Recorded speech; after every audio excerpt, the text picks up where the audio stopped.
So welcome back. I feel like I haven't been with you guys in a while. I don't usually recap the away games, and the Kings were away for a while, doing terribly, until the good luck charm me joined them in Philadelphia, and we won 4-1. It was awesome. I sat 4 rows behind the penalty box, and apparently all of the Kings wanted to come hang out with me because, dear God, stop taking penalties.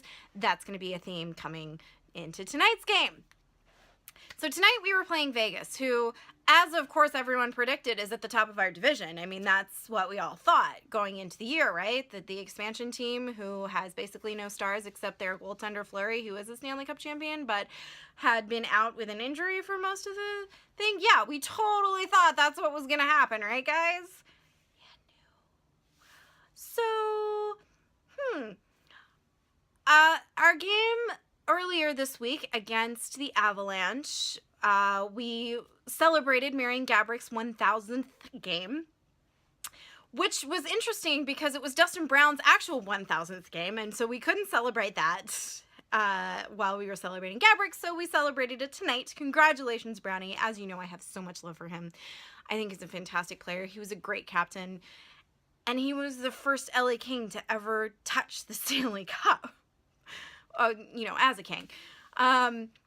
So they started tonight with a tribute to him, which I'm going to share with you guys as well. It's about 2 minutes long, just celebrating 3,000 hits in 1,000 games. Running around and hitting everyone. He doesn't pass up the opportunity to hit anybody. When he gets on his career, he's hammered into the wall by Dustin Brown. Congratulations on 1,000 games, all with one team. One of only 2 players in Kings history to do it. Quite an honor, quite a milestone. Congrats on 1,000th game. Doing it all with the Kings is really special. It's a great milestone, great achievement for you. Played really hard, played the right way. Yeah, it's just a good old-fashioned hockey. Always in the league leaders and hits. You crash the net, you take hits. It's a tough way to get to 1,000.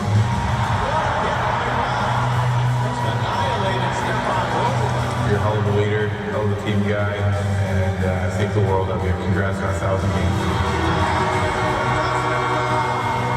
You truly are a gentleman, and you're a great father as well as a great hockey player and a tremendous role model for Los Angeles. Congratulations, Dustin.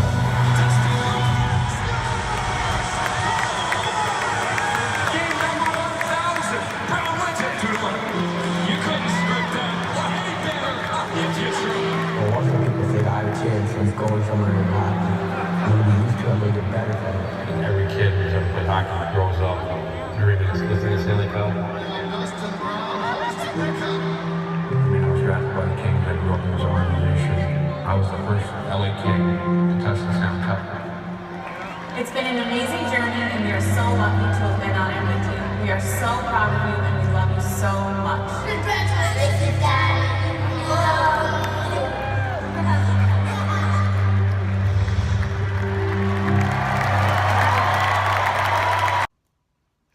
So after a spectacular ceremony for Dustin, he gave a great speech, and he also wrote an article I'm going to encourage you guys to read in Players Tribune, talking about his 1,000 games with the club and what it has meant to him. And he talked about some of the other players that he was with, that he was drafted with, and that he's been playing with for a long time.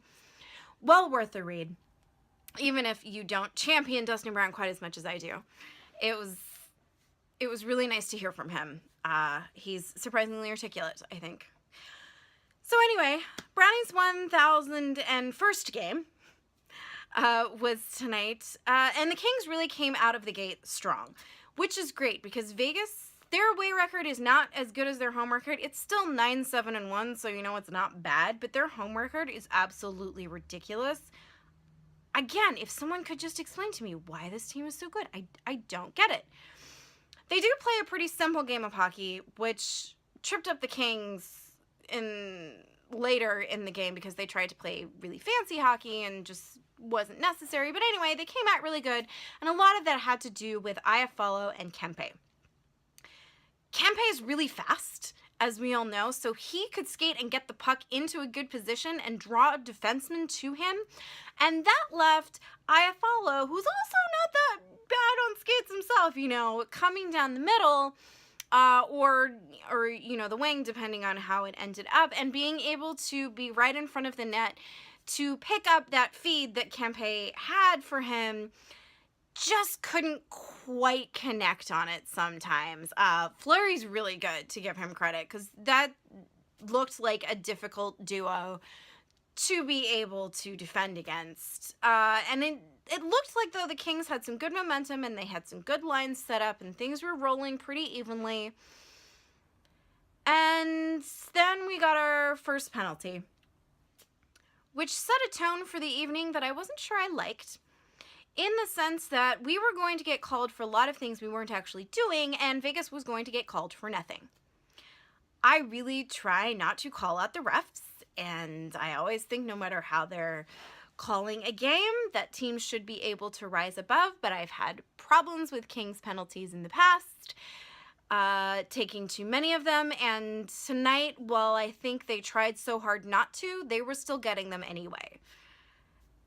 And yes, they were perfect on the penalty kill, thankfully, but it just seemed like, you know, they were playing a better game than they were being given credit for, and that got really frustrating after a while. The McDermott penalty, like, he checked a guy into the boards who had the puck, and yet somehow that was interference. And there was some more down the line where, like, Trevor Lewis got a tripping penalty, and I don't see how the guy even tripped. And the last one, I just remember thinking, what the hell rulebook are you guys looking at? Because I clearly need to reread it. I'm not seeing what you're seeing. That being said, the Kings managed to rise above very well. They had a stellar penalty kill all night. They needed it. Even though they got the first penalty and were coming from behind a little bit, they managed to get the first goal, and that was important to set the tone for the rest of the game. Oh, it was a great goal. We thought it was going to be Forbert's first of the season. Alas, it turns out that our Ferrari Gabrick tipped it in, so no first goal for you, Forbert, but gorgeous shot from him. Doughty does this awesome, like, spinorama backhand kind of move, to get the puck into the zone. I mean, Drew Doughty, guys.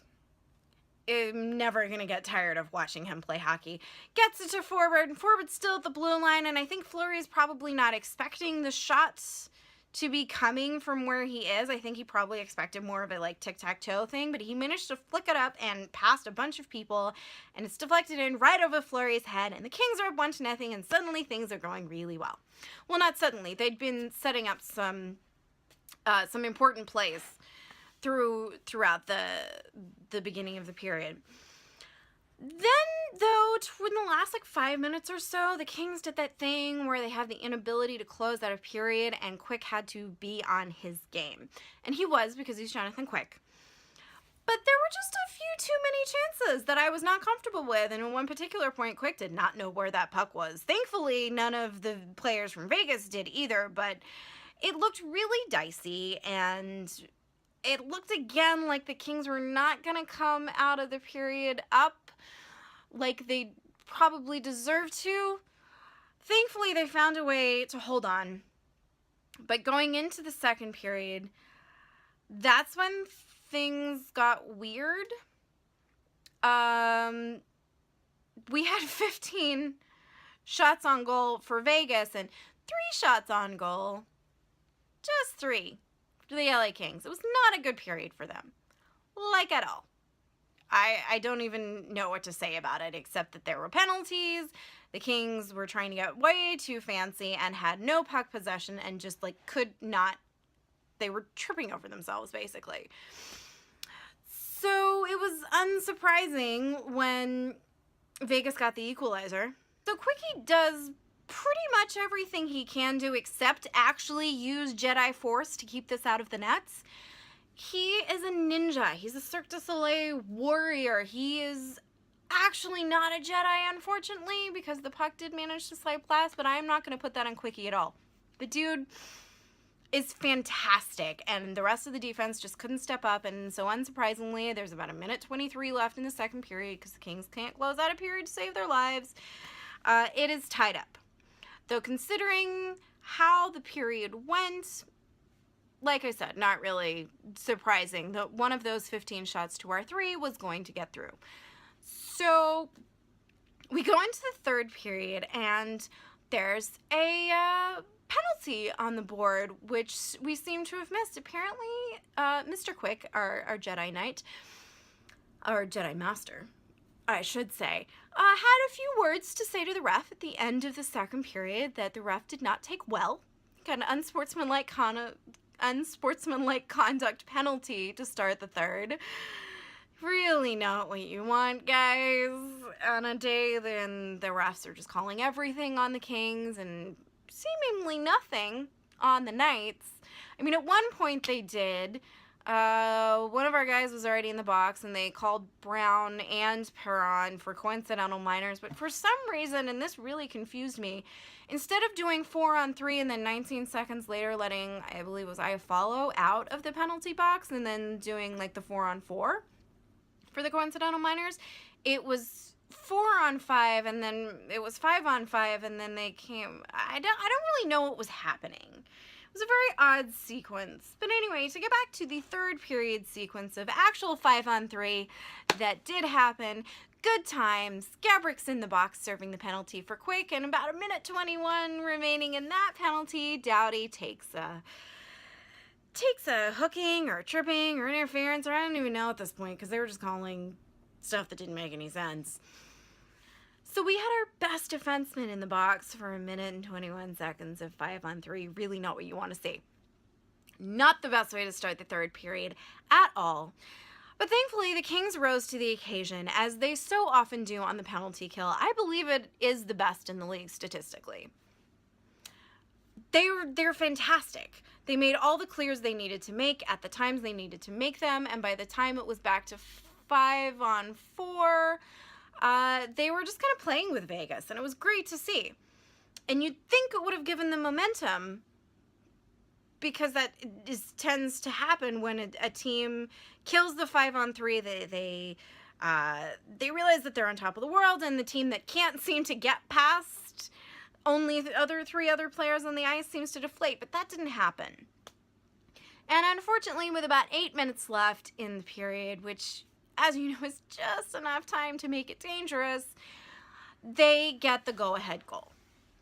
And it was disappointing to see because the Kings had been playing very well the third period. Mitchell in particular, I loved his game all night. I thought he played the full 60 minutes. He just always seemed to be in the right place at the right time. He was making clean passes. He was making timely blocks, and he's not even a defenseman. He was making great clears on penalty kills. Just all of the little mechanics of the tiny little hockey things. Not making the big plays, but not really needing to, because he was just, like Trevor Lewis always does, just doing all of the little things right. And I thought it made a huge difference in the game, because both of these teams are very stingy when it comes to letting in goals. They both have a great defensive mindset, and Mitchell tonight, I just thought, played such a solid game, and that he didn't try to get too fancy, which is what tripped up some of the other Kings tonight. I was really impressed. So 8 minutes to go, not looking so great. The Kings basically immediately followed that up by actually getting a power play, which I find interesting because it seemed like it was, against the rules to call penalties on Vegas. But anyway, they did. It was Perron who got the only other penalty in the game.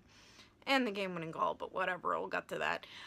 So it's 2 minutes of a Kings power play, and while they did not capitalize, it took Vegas a minute and 24 seconds to get the puck out of the zone. They had a lot of chances, and things really seemed to be heating up for them. So it almost seemed inevitable that they were going to tie it up. And oh my God, this is the absolute sickest deflection or tip-in or whatever you want to call it I have ever seen in my entire life. I still don't quite know what happened, but the puck was there at the top of the blue line there, and it just somehow, the space and the angles and the geometry of it, I mean, I feel like it's kind of one of those like pool tables, and you got to hit the right the right angle to deflect it off, and Doughty's stick was just in the right place and the right angle, and it was beautiful, and the Kings tie it up, and it's a divisional team, and they're winning the division, and so you don't really want to give them the overtime point. But like I said, both teams had been playing very stingy hockey. So to overtime we go. And it's going the Kings' way 95% of the time. There's a good 3 minutes where the Kings are basically in control. At the one point that they weren't, Martinez stops the breakaway in a stunning defensive play that probably saved the game, except that about 2 seconds later, somebody else has the puck and it goes in past quick. And it was a little deflating because I thought that the Kings deserved better than only 1 point coming away from this game. And it's not really what you want to end your holiday on.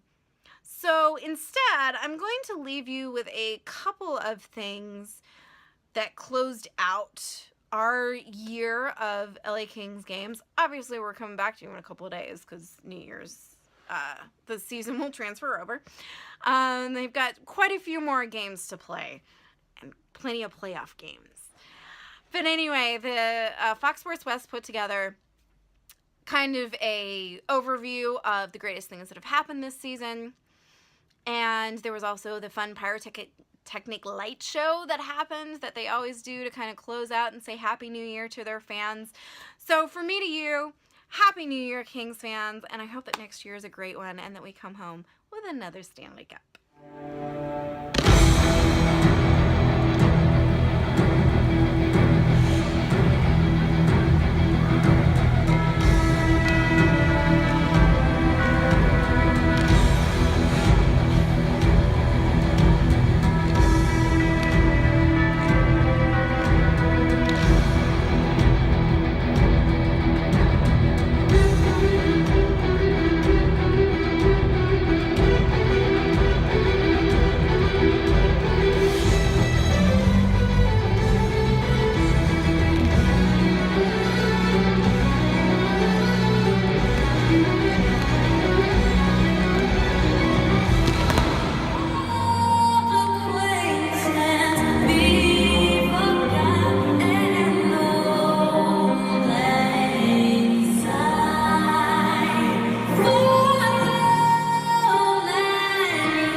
Give a guy a shot like that, or back of the leg like that, or on top of the foot.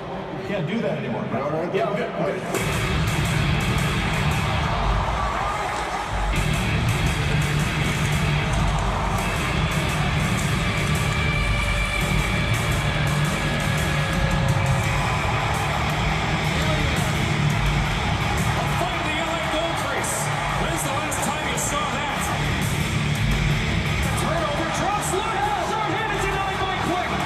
Save of the game, and maybe the save of the year from Jonathan Quick. Shooting through traffic.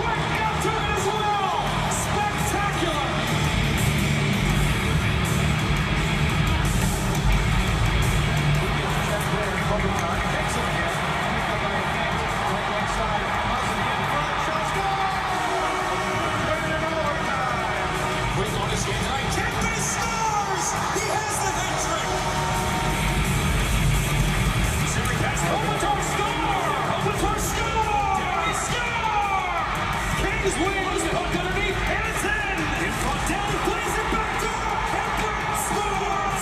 Roper on shot line. Brett the third try. He scores.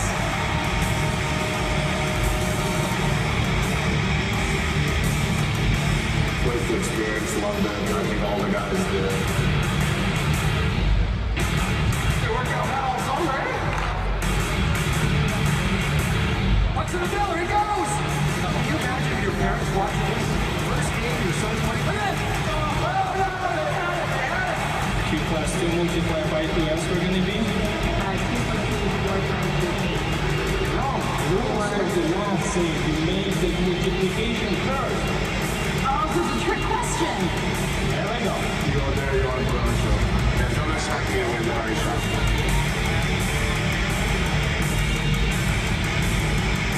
Good day there, huh?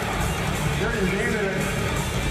This is the writers on the level. This one, just one or two writers. The show had already done a few sports TV shows but hadn't touched hockey. After 44 years with the Kings, I think it's time to retire and hopefully have some quality time left with my family. It has finally come to an end, and I just want to thank all of you again for joining us all these years, for your passion for Kings hockey, for your loyalty to the Los Angeles Kings. I'll be visiting with you and look forward to it because I've enjoyed visiting with all you Kings fans down through the years, and I'll be at some games in the future and be able to renew those friendships and those visits.